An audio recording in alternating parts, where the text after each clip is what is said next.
Féminisme. La défense des droits des femmes sur la base de l'égalité des sexes. L'inclusion de toutes ces femmes dans les manuels d'histoire de l'art moderne montre l'impact du féminisme, comme cela a eu lieu dans ce domaine. Donc, je veux d'abord le définir parce que je ne sais pas. J'entendrai différentes choses sur ce qu'est le féminisme, n'est-ce pas? Nous, en tant que musulmans, ne croyons pas au red pilisme. Nous ne croyons pas au féminisme. Nous ne croyons pas à cette ISM. Ou à cette ISM, ni au capitalisme, ni au communisme, ni au socialisme. Nous avons l'islamisme, nous avons le Coran, nous avons la sunna d'Al-Mustafa, alayhi salatu wa salam. Nous avons le meilleur exemple pour les femmes dans les épouses du prophète, sallallahu alayhi wa sallam. Nous avons le meilleur exemple pour les hommes dans le prophète et les sahaba, radiyallahu anhum. C'est notre dîn. Nous n'avons pas besoin de sources externes pour nous dire quels sont les droits d'une femme ou ceux d'un homme. Et je mentionne le red pilisme parce que je pense que c'est tout aussi maléfique, parce que vous avez ce pendule qui oscille.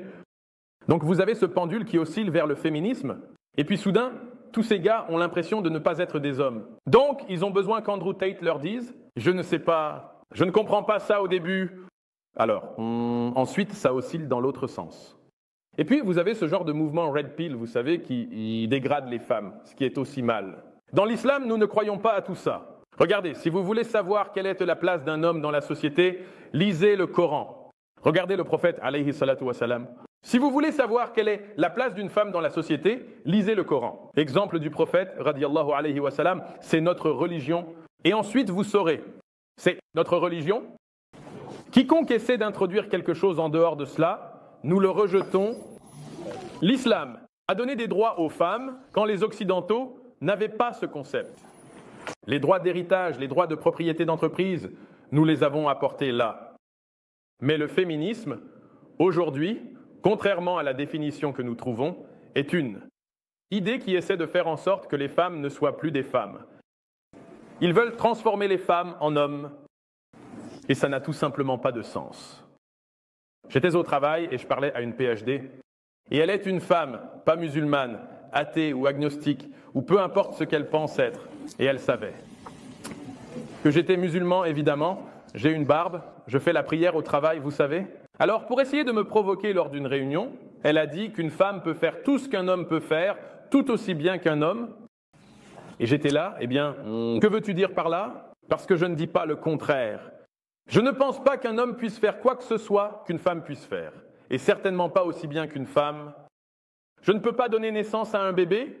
Je vais, juste, vous savez, désolé les gars. Je déteste vous décevoir les gars, mais nous le pouvons. Vous savez, vous ne pourrez jamais élever un enfant comme une mère. Je ne peux pas allaiter un enfant, je l'admets. Merci, c'est un fait. Ce sont des choses qu'Allah a bénies chez les femmes. Allah a honoré la femme en lui donnant le plus haut accu que quelqu'un puisse avoir et en lui conférant le statut de mère. Alors, est-ce que je pense que c'est injuste? Non, parce qu'Allah le lui a donné. C'est tout. Donc, il y a beaucoup de choses que les hommes peuvent faire que les femmes ne peuvent pas. Vous savez, jusqu'à aujourd'hui, je crois qu'il n'y a pas de femmes dans les Navy Seals, n'est-ce pas? Et je parlais à un gars dans l'armée, j'ai dit, pourquoi pas? Vous savez, il pousse toutes les femmes et tout ça. Il dit, il n'y a pas moyen.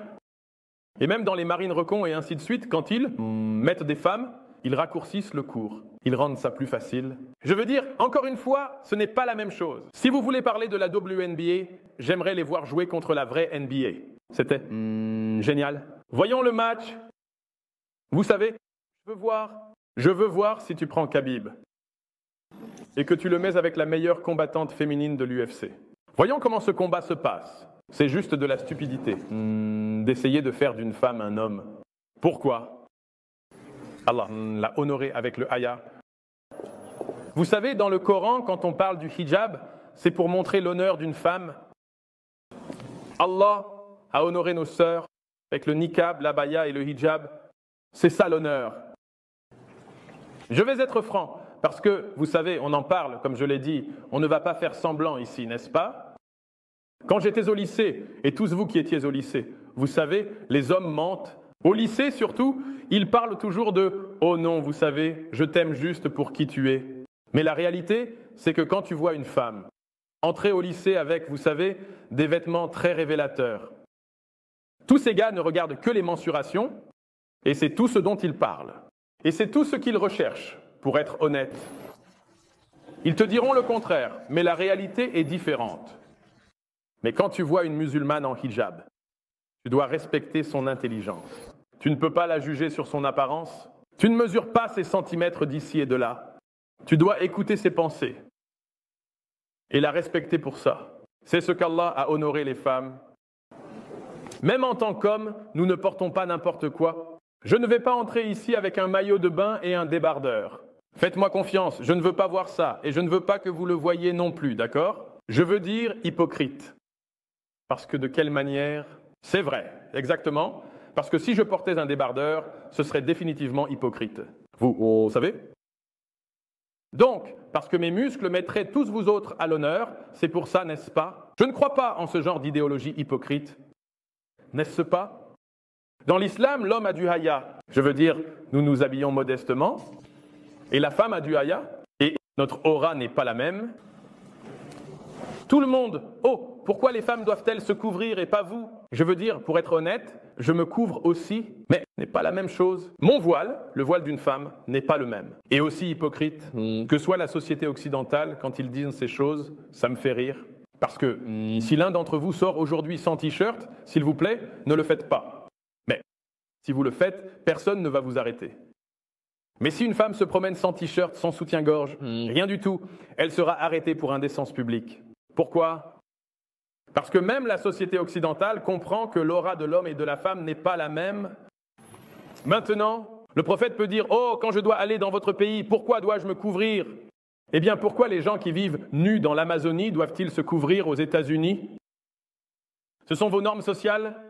Eh bien, nous ne définissons pas nos propres normes sociales, nous suivons les lois sociales d'Allah. Donc, quelle que soit l'aura de l'homme que Allah et son prophète ont définie, nous y croyons. Quelle que soit l'aura de la femme que Allah et son prophète ont définie, nous y croyons. Alors, oubliez tout ce qui est féminisme ou red pillisme, suivez le Coran. Et le soleil,